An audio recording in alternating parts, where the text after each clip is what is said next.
Outboard owners have been told for years that running full throttle is reckless, a shortcut to engine disaster. But the shocking truth is modern outboards are engineered to thrive at high RPM, more than double what car engines ever see.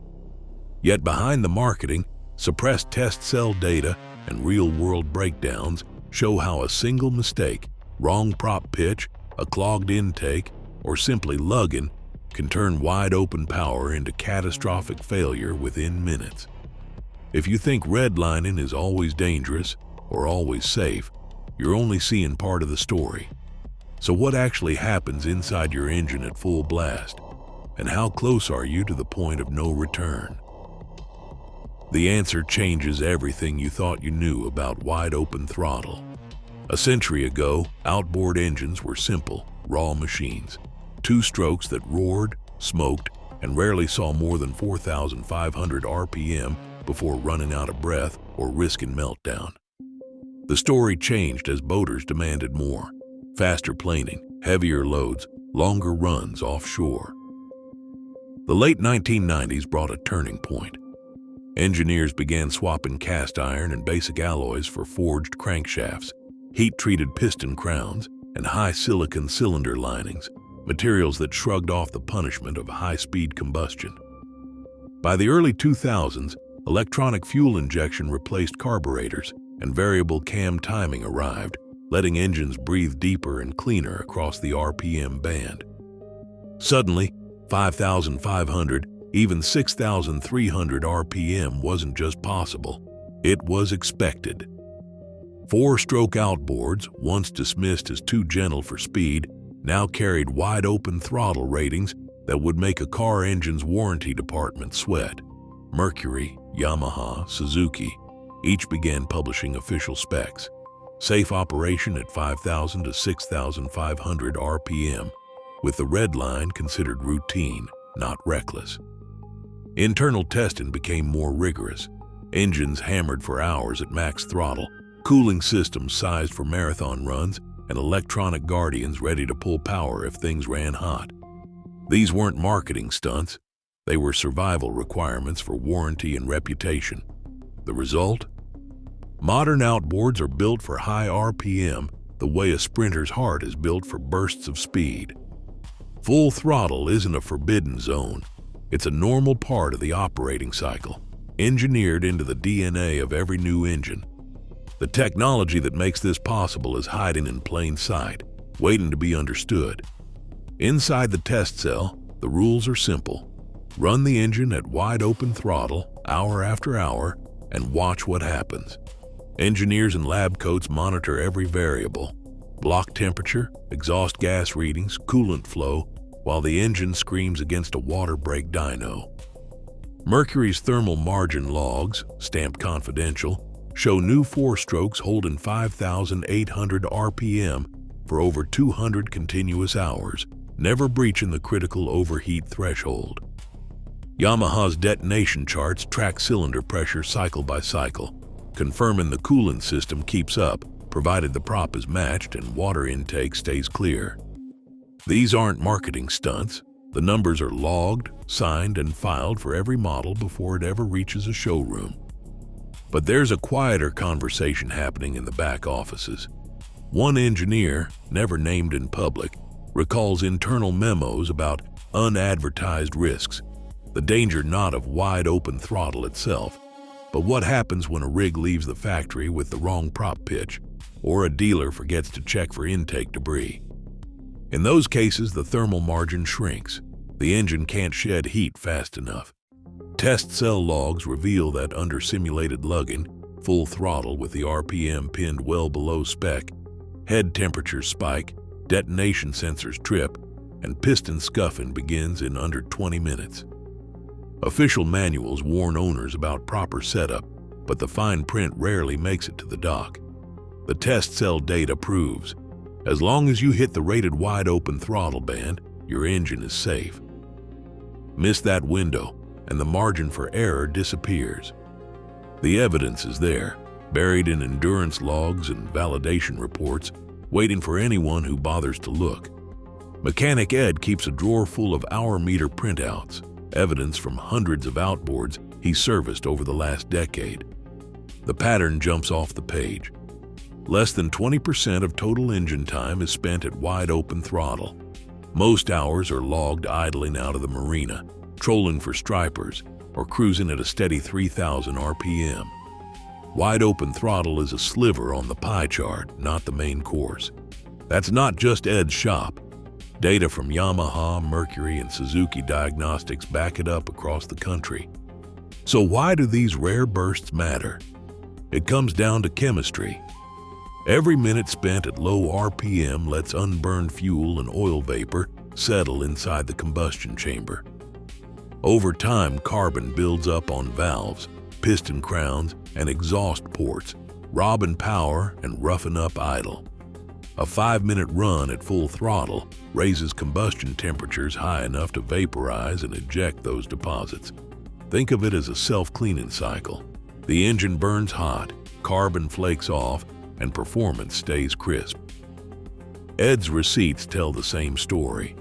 Engines that never see wide open throttle come in with sticky valves and sooty plugs. The ones that get regular clearing runs, 5 to 15 minutes at the top end, need less maintenance and hold their tune longer. Manufacturers have caught on too. Service bulletins now recommend periodic wide open throttle, not for speed, but for health. Next, the real threat. What happens when an outboard can't reach its target RPM, and why babying your engine can backfire. Lugging isn't a word you hear at the dock, but every marine mechanic knows its damage by heart. Picture this: throttle pinned, but the engine can't climb past 4,000 RPM because the prop is too steep or the boat is overloaded. The exhaust note sounds flat, the bow digs in, and somewhere inside, metal starts complaining. Mechanic Ed remembers the hour meter printout from a 150 horsepower Yamaha that seized up in less than 5 minutes under these conditions. The owner thought he was babying the engine by avoiding redline, but the real threat was hiding in plain sight. Here's what happens under the hood. With each revolution, the pistons push against a wall of resistance. Cylinder pressures spike, combustion temperatures soar, and the coolant system, sized for high RPM water flow, can't keep up. The oil film thins, heat builds, and detonation sensors start to panic. In the test cell, engineers see piston scuffing and ring collapse in as little as 2 to 5 minutes when engines are forced to work hard at the wrong RPM. The warning signs are subtle: a faint knock, a rise in temperature gauge, maybe a drop in speed. But the result is always the same: scored cylinders, melted plugs, and a warranty claim stamped operator abuse, sustained overload below rated RPM. Ed's drawer is full of these stories. He'll show you receipts from boats that ran full throttle with the wrong prop, never reaching their proper wide-open throttle band. The damage is quick, catastrophic, and completely avoidable. Lugging is the silent killer, not speed but strain. When an outboard can't breathe, it cooks itself from the inside out. Every outboard relies on a simple principle: move water fast enough through the engine to carry heat away, especially when the throttle is pinned.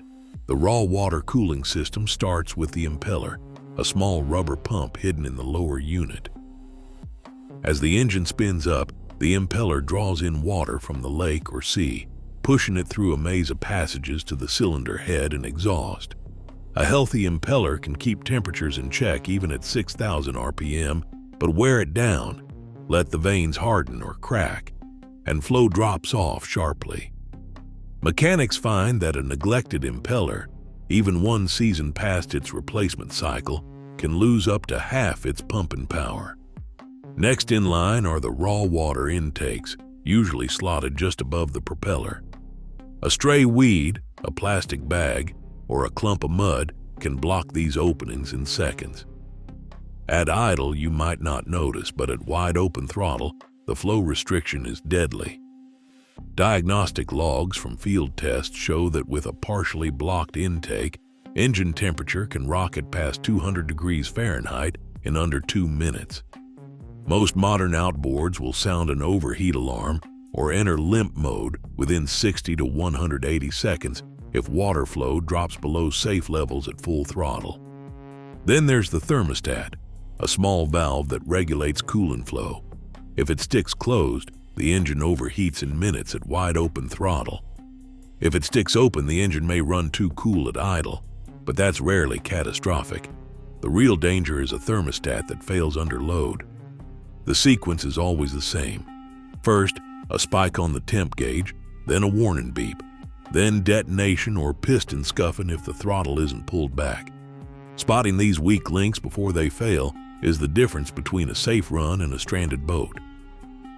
Annual impeller changes, clearing the intakes before every trip, and watching for any hint of a weak telltale stream are basic defenses. Ignore them, and the margin for error at wide open throttle vanishes fast. 4 anglers load their center console with coolers, extra rods, and enough gear to sink a skiff. Dusk is closing in, but the plan is simple. Sprint offshore, chase the bite, and beat the dark. Engines fire up and the throttle drops, but something's off.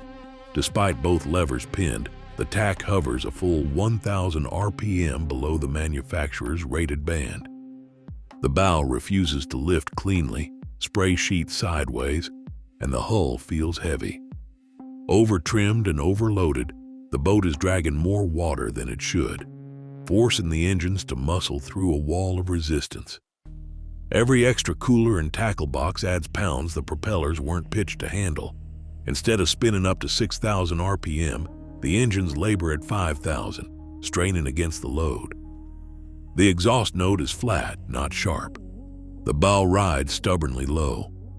In these moments, the difference between a safe run and a mechanical disaster comes down to a simple number on the tack. The crew is focused on the horizon, but the real danger is already building below deck, a deficit of RPM that quietly erases the safety margin designed into every outboard. The sprint has begun, but the engines are already losing the race. Within minutes of the offshore run, the engine temperature alarms erupted, a piercing warning drowned by wind and spray. The center console's twin outboards, both pinned at wide open throttle but dragging under load, flashed critical codes on the dash. Electronic control units logged coolant temperatures, spiking past 210 degrees Fahrenheit, then flagged detonation and oil pressure faults in rapid succession. The starboard engine seized first, pistons locked mid-stroke. The port side coughed, dropped RPM, then died. The boat lost headway 17 miles from shore, adrift as dusk swallowed the horizon. The Coast Guard cutter arrived under full lights, tossing a tow line as the crew braced against the rolling chop. 4 anglers, shaken but safe, watched as the rescue team scanned the bilge for fire and checked for fuel leaks. On board, the diagnostic port still glowed, its memory packed with evidence. A steep drop in water flow, RPM logs stuck 1,000 below spec, and a string of overheat codes. Back on land, the owner filed a warranty claim, hoping for relief. The manufacturer's response arrived by certified mail. Claim denied. Attached were ECU screenshots showing sustained overload below rated wide open throttle RPM, flagged as operator abuse. The repair estimate ran 5 digits. In forums and group chats, the story spread. Another lesson in how quickly a margin of error can collapse, and how little sympathy the warranty department shows when the logs tell a different story. Card 1. Full throttle always destroys your outboard. Not true. Modern engines are built for bursts at the top end. The real killer? Lugging at low RPM with the wrong prop. Ask any mechanic with a drawer full of melted pistons. Card 2. You have to run at 6,000 RPM for hours to burn off carbon. Wrong again. 5 to 15 minutes at wide open throttle does the job. Manufacturers actually recommend short clearing runs, not marathon redline sessions. Card 3. WOT overheats any outboard. Only if your setup is off. Proper trim, the right prop, and clear intakes keep temperatures in check. Overheating is a sign of blocked water flow, not a punishment for speed. Card 4. Cruising at mid-RPM is always safer than WOT. That's a trap. Engines working hard at low RPM with too much prop or a heavy load face more stress than a clean run at the top of the band. Lugging quietly cooks internals while WOT at spec lets the cooling system do its job. Card 5. Avoid WOT on new 4-strokes. Outdated advice. Today's 4-strokes are engineered to thrive in the upper third of their RPM range. Service bulletins and owner's manuals spell it out. Periodic high RPM operation is part of healthy maintenance. Bonus card. If it hits rated RPM, the prop is fine. Not so fast. You need to reach the top third of the WOT band under real load, not just on a light day or with an empty boat. Just tipping into the minimum doesn't cut it. The bottom line? Most dock talk is stuck in the past. The real risk isn't a few minutes at wide open throttle. It's running out of spec, ignoring setup, or believing every rumor that floats down the pier. Smart wide open throttle isn't about luck. It's about knowing your engine, your setup, and your water. Start with the basics. Every major outboard brand publishes a target wide open throttle RPM band for each engine, usually a 1000 RPM window. Your goal is to hit the upper third of that range with your typical load, not just on an empty boat. If you're falling short, swap to a lower pitch prop or lighten the gear. A 1-inch pitch drop usually gives you 150 to 200 more RPM.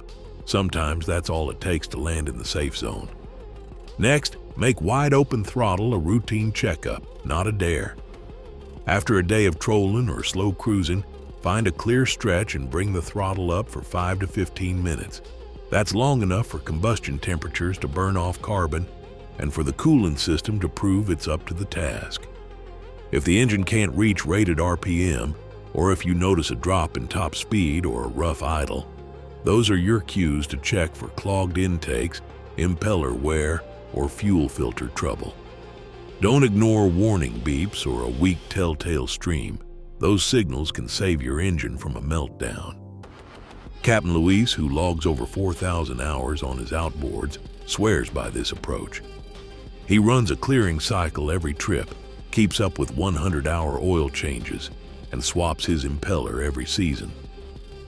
5 minutes at wide open throttle after trolling keeps my engine fresher than babying it all year, he says.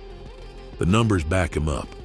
High-hour engines with regular clearing runs and on-schedule maintenance outlast those that never see red line. Smart wide open throttle isn't about speed for its own sake. It's a health check, a cleaning cycle, and a way to catch problems before they strand you. Follow the manual, trust your tack, and treat wide open throttle as a tool, not a taboo. Factory logs show that less than 20% of real-world outboard engine hours occur at wide open throttle. Modern engines are built to withstand high RPM, as proven by manufacturer endurance data and rigorous lab testing. But the 2019 Gulfstream failure also demonstrates that running at full throttle with improper setup, such as being overpropped or under-trimmed, can trigger catastrophic breakdown in minutes. Despite advancements in cooling systems and metallurgy, critical details about test cell cooling margins and some manufacturer warnings remain undisclosed. What is clear? Running at wide open throttle within the correct RPM range and with proper maintenance is not abuse. It is what these engines are designed to handle. Ignoring setup and cooling risks, however, can void warranties and leave boaters stranded. The evidence confirms that smart, informed use, not fear, should guide every throttle decision. The facts are no longer hidden. Full throttle, when done right, is safe.